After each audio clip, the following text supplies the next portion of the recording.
The room fell silent as the final word left his mouth. A slow breath escaped from the corner, unnoticed. Every eye fixed on the center, not out of respect, but necessity. One misstep now would fracture everything. He took a measured step forward, the floor beneath him groaning slightly, betraying the weight of the moment. Nobody dared blink. The air carried tension sharp enough to cut. She stood still, face unreadable, but her mind raced. Calculations ran in the background like gears grinding through grit. Trust wasn't an option. Precision was. She tilted her chin just slightly, acknowledgement, perhaps challenge. Either way, he saw it. Their history didn't allow misunderstanding. Words weren't needed, not here. Not anymore. He reached into his coat slowly, deliberately. Every movement had been rehearsed, even the hesitation. When the object emerged, a small, aged notebook, the room breathed again, just briefly. No weapon, not yet. That didn't mean it wasn't dangerous. Her eyes flicked to it, then back up. The weight of it wasn't in the paper or ink, but what it represented. Promises, betrayals, entire decisions that had shaped cities. He opened it, fingers steady, voice clearer than expected.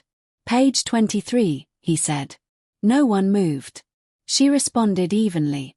Still think words can save you? Only if they're the right ones. Another pause. Longer this time. A cold wind swept through the open door behind him, rustling the papers on the desk. Dust lifted, illuminated in a shaft of sunlight that cut diagonally across the room. He didn't react. Couldn't afford to. Neither could she. Why now? She asked. You know why. You've always known. She clenched her jaw. He had no right to be right. A chair scraped suddenly. Someone in the back shifted, uncertain. He glanced briefly. The moment almost broke, but didn't. She waved a hand, one simple command. The room stilled again. He turned a page. There it was. Names, dates, code phrases buried in plain language. She stepped forward now, no fear, only focus. He held it out. I don't need the past, she said, I need leverage. He didn't blink. Then take it. She reached. Fingers brushed the cover. Once you open this, it doesn't close again. Her lips twitched. Not a smile. Not even close.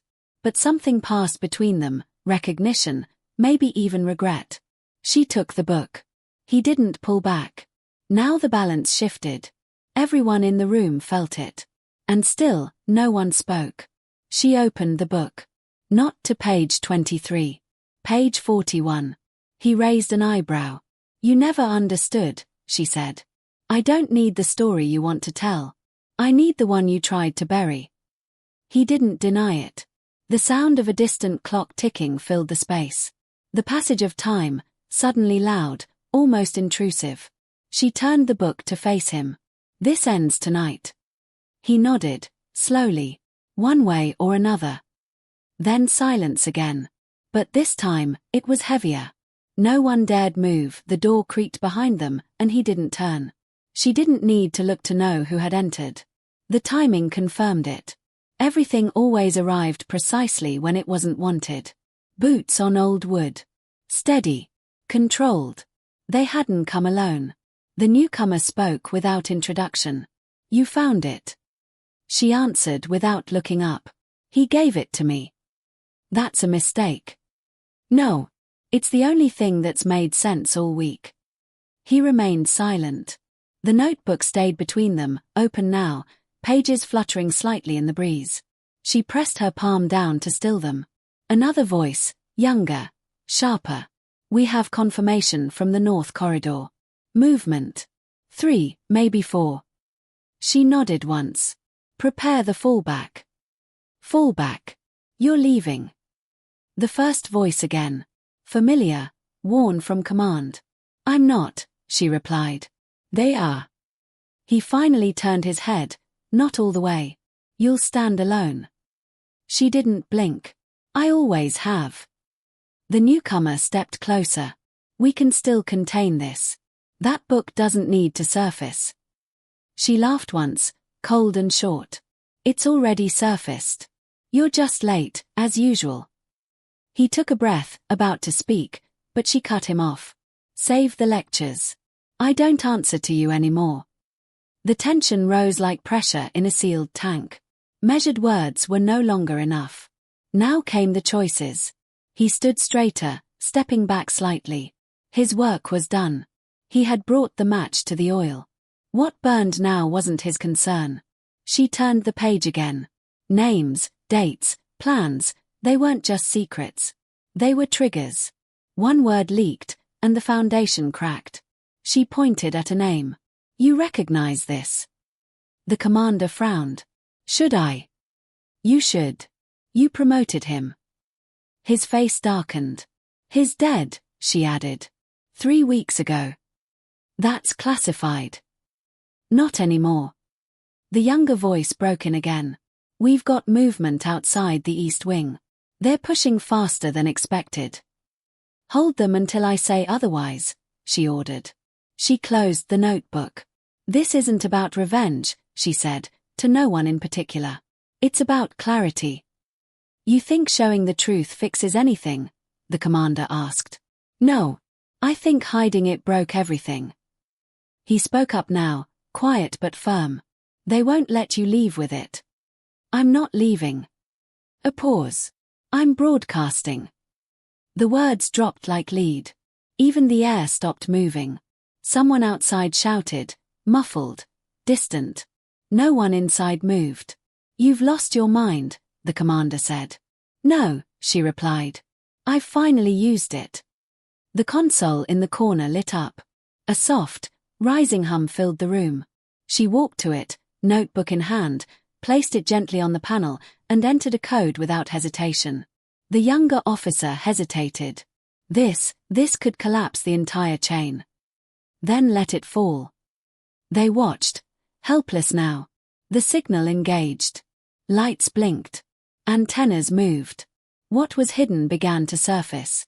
Not in pieces. Not through filters. All of it. It was too late to stop. She didn't flinch. And no one could pretend anymore. The first wave came in static, then clarity. Lines of data, names, operations, buried reports, orders signed in vanished ink. Across encrypted lines and fractured satellites, the feed spread like fire in dry brush. No code, no filter, just truth. Too raw to spin. Too vast to silence. He stepped back into shadow. This wasn't his war anymore.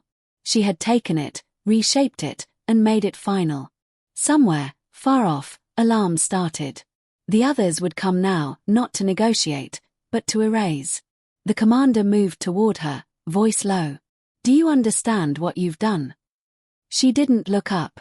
Yes. You've compromised everything. No, she said. I've exposed it. The younger officer checked the monitors. South entrance breached. 2 minutes. She didn't move. Her hand rested calmly on the console.